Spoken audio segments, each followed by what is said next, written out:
हाँ जी बेटा, क्या हाल है आप सब लोगों के। आप 8th क्लास के एग्जाम देख के अभी 9th क्लास में आ चुके हो। आपने ये चीज देख ली होगी कि 8वीं क्लास की साइंस और 9th क्लास की साइंस में बहुत ज्यादा फर्क है। फर्क ये है कि पहले जब आप पढ़ाई करते थे तो उसमें ज्यादातर टेक्निकल जैसे फिजिक्स के या केमिस्ट्री के उतने चैप्टर्स नहीं आ रहे थे। इन्वायरमेंट के बारे में हमने ज्यादा पढ़ा हुआ है। अभी जब आप 9th क्लास में आ गए हो तो थोड़ा सा टेक्निकलिटी भी आ गई है। तीन ब्रांचेस फिजिक्स केमिस्ट्री और बायोलॉजी के बारे में पढ़ेंगे। सबसे पहले आपका फिजिक्स का जो 9th क्लास का फर्स्ट चैप्टर है वो है मोशन। बड़े सारे बच्चों ने इस चैप्टर को शुरू भी कर दिया होगा, तो हम भी इस चैप्टर को भी स्टार्ट करने वाले हैं। तो ध्यान से बेटा साथ में बने रहिए। देखिए, पहला चैप्टर है आपका मोशन। तो हम जानेंगे कि मोशन होता क्या है, किसी भी चीज को हम कब बोलेंगे कि वो चीज मोशन में है। तो इसकी डेफिनेशन के अकॉर्डिंग तो बच्चे बोलते हैं कि सर, एक बॉडी को हम तब मोशन में बोलेंगे जब वो बॉडी मूव करेगी, है ना, ऐसे बोलते हो ना। जब कोई बॉडी अपनी जगह से मूव करती है उसको हम किसमें बोलते हैं, वो मोशन में है, ऐसे बोलते हैं। तो बेटा अगर मैं बोलूं ये डेफिनेशन पूरी सही नहीं है, देखिए कैसे, अभी बताता हूं आपको। मान लीजिए ये जो पेन है मैंने हाथ में पकड़ा हुआ है और मैंने पेन को ऐसे पकड़ के मैं खड़ा हो गया। मैंने आपको पूछा कि मुझे बताइए ये जो पेन है ये रेस्ट में है कि मोशन में है। बड़े सारे बच्चे इजिली बोल देंगे कि सर ये तो मूव नहीं कर रहा इसीलिए ये रेस्ट में है। बट बेटा बात ये है कि मैंने आपको सवाल ही याद करा, मैंने आपको पूछा ही नहीं कि किसके रेस्पेक्ट की बात हो रही है, किसके अकॉर्डिंग बात हो रही है। अगर आपका आंसर है कि ये रेस्ट में है और मेरा आंसर ये है कि ये मोशन में है, अब ये दोनों आंसर सही हैं। दोनों आंसर इसलिए सही है बेटा क्योंकि रेफरेंस पॉइंट की हमने बात नहीं करी, सराउंडिंग की हमने बात नहीं करी। ठीक है, अब ये रेफरेंस पॉइंट क्या चीज है इसके बारे में मैं आपको बताऊंगा। देखिए, हम लोग अर्थ पे है, ठीक है, और ये जो पेन है ये भी अर्थ पे ही है। अर्थ तो 24 घंटे सन के अराउंड घूम रहा है और अपनी एक्सिस में भी रोटेट कर रहा है, ऐसा हो रहा है ना। अर्थ तो 24 घंटे घूमती है और अपनी एक्सिस में रोटेट करती है। तो सन के रेस्पेक्ट में अर्थ अपनी पोजीशन तो चेंज कर रही है और वो इतना स्लो कर रही है कि हम उस चीज को नोटिस नहीं कर पा रहे। है तो ये किसमें, है तो ये मोशन में। अब इसका ये सही सवाल है कि अगर मैं आपको पूछूंगा तो आप ये बोलोगे कि सर किसके रेस्पेक्ट की बात हो रही है। अगर हमारे रेस्पेक्ट की बात हो रही है तो ये रेस्ट में है, और अगर सन के रेस्पेक्ट की बात कर रहा हूं तो ये मोशन में है। एक एग्जांपल मैं आपको देता हूं। देखिए, पैसेंजर्स सिटिंग इन ए बस, एक बस में लोग बैठे हुए हैं, ठीक है बच्चे। मान लो ये बस है, ये वाली बस है, इसमें लोग बैठे हैं 1 2 3 4 5 6 और ये बस मूव कर रही है, ठीक है। अब मैं पूछता हूं बताओ ये 6 लोग जो हैं ये रेस्ट में है कि मोशन में है। तो इसका आप क्या बोलोगे बेटा। देखो, ये एक दूसरे के रिस्पेक्ट में सब बैठे हुए हैं, तो जो अंदर लोग हैं वो सारे तो रेस्ट में ही है, एक ही जगह बैठे हुए हैं। लेकिन जो बंदा बाहर खड़ा होगा, आउटर सराउंडिंग में खड़ा होगा, उसके हिसाब से ये सारे किस्म हो जाएंगे आपके, उसके हिसाब से ये सारे किस्म रहेंगे मोशन में आ जाएंगे। समझ आया। जब वो बस में बैठे हुए हैं एक दूसरे के हिसाब से सारे किस्म है, रेस्ट में है, और बाहर वाले इंसान के लिए वो सारे क्या है, मोशन में है। तो मोशन की सही डेफिनेशन ये हो गई, a body is said to be in motion. किसी बॉडी को मैं तब मोशन में बोलूंगा if it changes its position, if it changes its position, जब वो अपनी पोजीशन को चेंज करता है। कब, विद रिस्पेक्ट टू टाइम या रेफरेंस पॉइंट, मतलब समय के साथ या रेफरेंस पॉइंट के साथ वो अपनी पोजीशन को चेंज करेगा। रेफरेंस पॉइंट में कुछ भी आ सकता है, सराउंडिंग का कोई भी ऑब्जेक्ट आ सकता है। जैसे सन आ गया हमारा रेफरेंस पॉइंट, हम उसको लेके चल रहे हैं।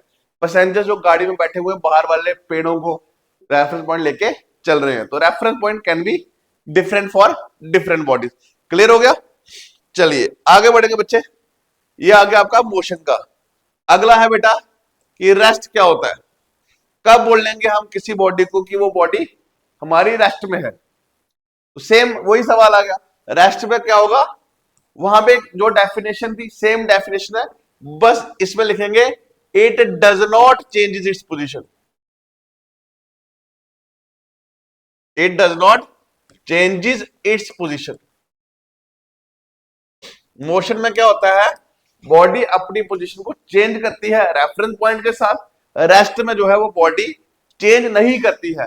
जैसे a book line on table, book को आपने टेबल पे रख दिया, एनसीईआरटी की एग्जांपल है बच्चे, बुक को आपने टेबल पे रख दिया और आपके हिसाब से, आप रेफरेंस पॉइंट हो, तो आपके हिसाब से किताब कहां हो गई, किताब किस स्टेट में हो गई बेटे, किताब जो है आपकी वो रेस्ट की स्टेट में हो गई। ठीक है, आई होप आपको मोशन और रेस्ट वाला जो कंसेप्ट है वो क्लियर हो गया है।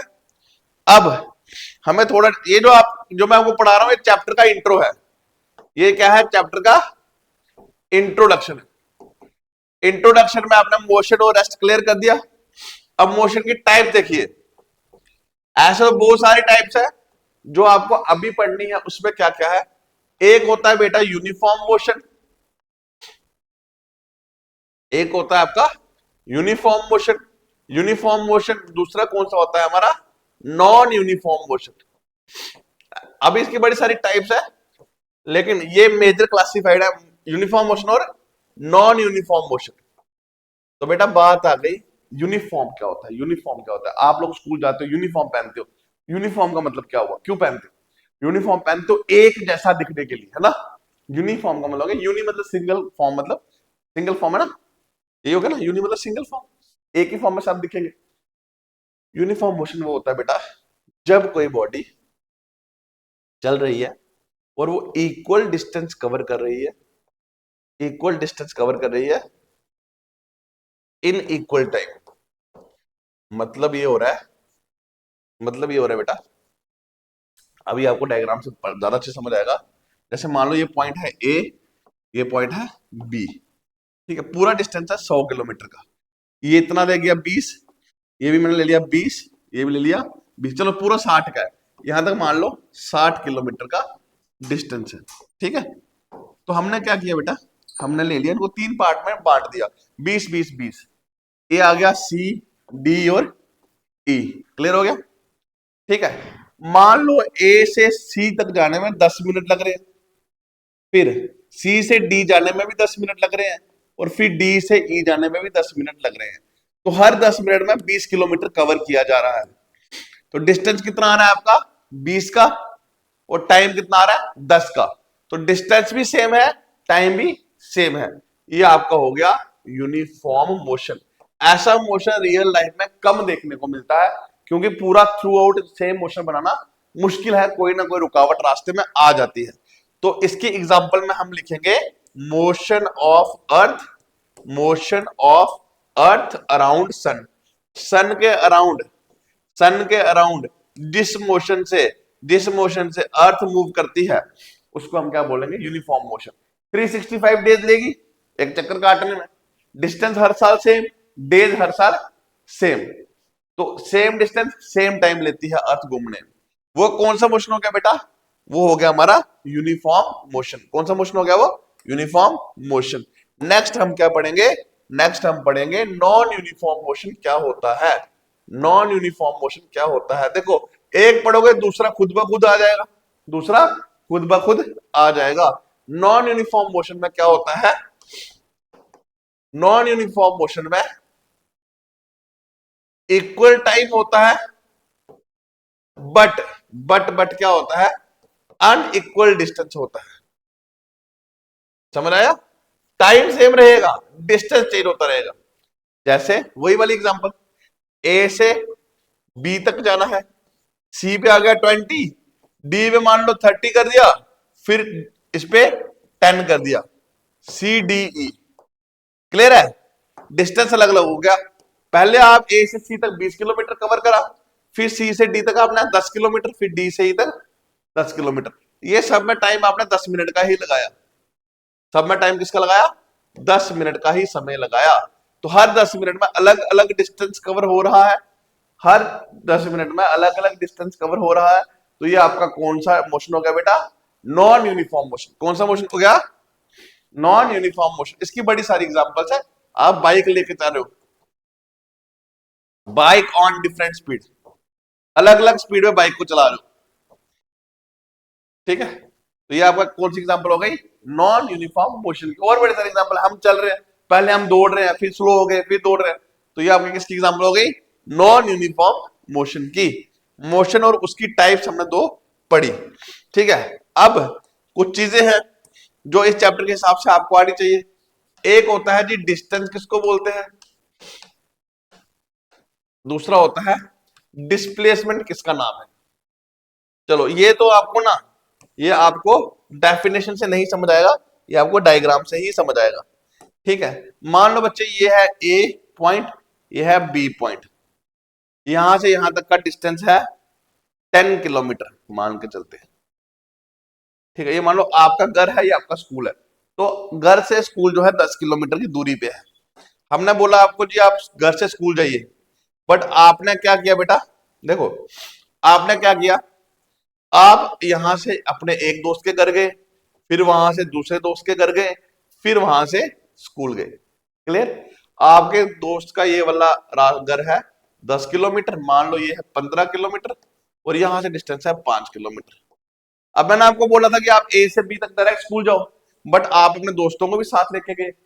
ए से बी तक जाने के दो रास्ते हैं, एक है शॉर्टकट, एक है लॉन्ग कट। तो जो ये वाला है ए से बी तक, ऐसे आपने रास्ता लिया, ये आपका डिस्टेंस हो गया। डिस्टेंस क्या होता है बेटा, actual path covered by a body, actual path covered by a body. एक बॉडी एक्चुअल में कितना कितना चल रही है, उसको हम क्या बोलेंगे, डिस्टेंस बोलेंगे।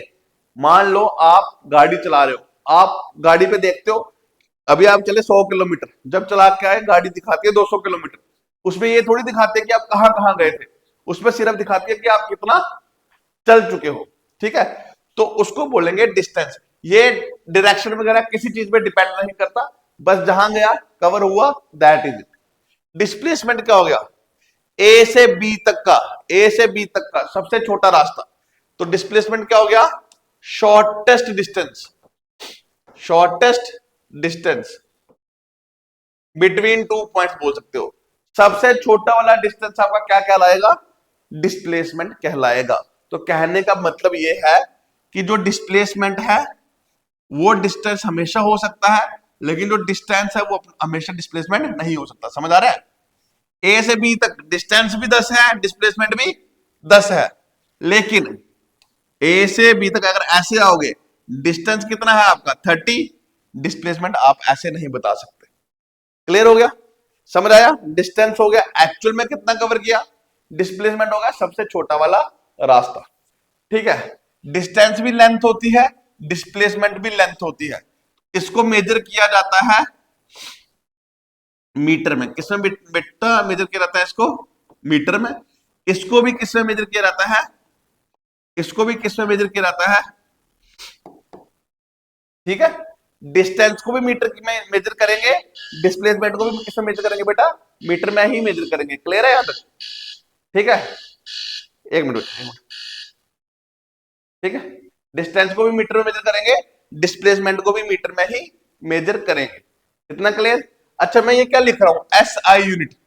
एस आई यूनिट का क्या मतलब होता है बेटा, आपने पहले भी पढ़ा होगा, एस आई यूनिट होता है इंटरनेशनल स्टैंडर्ड यूनिट या standard international unit. Standard international unit वो हो गया जिस यूनिट में आप किसी क्वांटिटी को मेजर करोगे पूरी दुनिया में। कहने का मतलब ये है, मान लो इंडिया में हम केजी में वेट मेजर करते हैं, यूके वाले पाउंड में करेंगे, कोई अलग में करेगा, है ना, लेकिन हमें पाउंड का समझ नहीं आएगा। तो साइंटिस्ट ने मिलके एक ऐसा यूनिट बनाया जो पूरी दुनिया में सेम हो। जैसे एक एग्जांपल देता हूं बेटा आपको मैं, मान लो मैं बात करता हूं डोगरी भाषा में, आप लोग बात करते हैं कश्मीरी में, कोई हमारे भाई बात करते हैं गोजरी में, कोई भद्रवाही में, कोई पाडरी में, अलग अलग लैंग्वेज में बात करते हैं।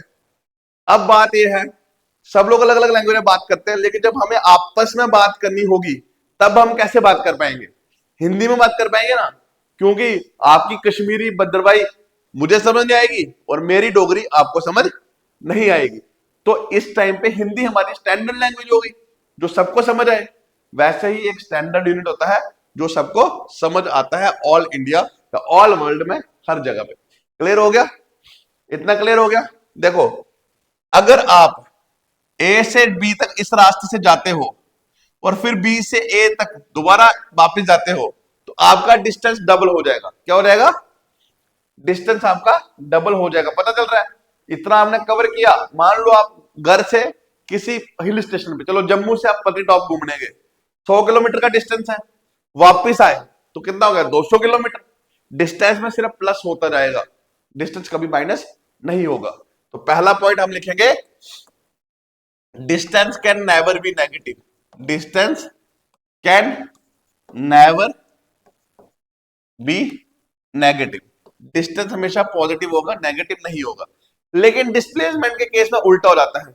अगर आप ए से बी तक गए 10 किलोमीटर है, फिर बी से ए तक उसी पॉइंट पे आ गए तो वो जीरो हो जाएगा। वो क्या हो जाएगा? जीरो हो जाएगा। क्यों? क्योंकि डिस्प्लेसमेंट जो है वो डायरेक्शन पे डिपेंड करती है। जिस पॉइंट से आपने शुरू किया है उसी पॉइंट पे अगर आप वापस आ जाते हो तो डिस्प्लेसमेंट जीरो हो जाती है। देखो डिस्प्लेसमेंट की डेफिनेशन क्या थी? Shortest distance between two points. तो मैं ए से बी तक गया, फिर बी से ए तक आ गया, ए से शुरू किया, ए पे ही खत्म हो गया, तो दूसरा पॉइंट अपने पास है ही नहीं। जब दूसरा पॉइंट अपने पास नहीं है तो फिर डिस्प्लेसमेंट काहे की डिस्प्लेसमेंट नहीं होगी। तो ए से बी तक पॉजिटिव हो जाएगी और बी से ए तक नेगेटिव हो जाएगी। क्लियर? ए से बी तक पॉजिटिव, बी से ए तक नेगेटिव। नेगेटिव बताता है कि उल्टी डायरेक्शन में जा रहे हो। ठीक है, फिजिक्स के अंदर नेगेटिव क्या बताएगा आपको? उल्टी डायरेक्शन में जा रहे हो।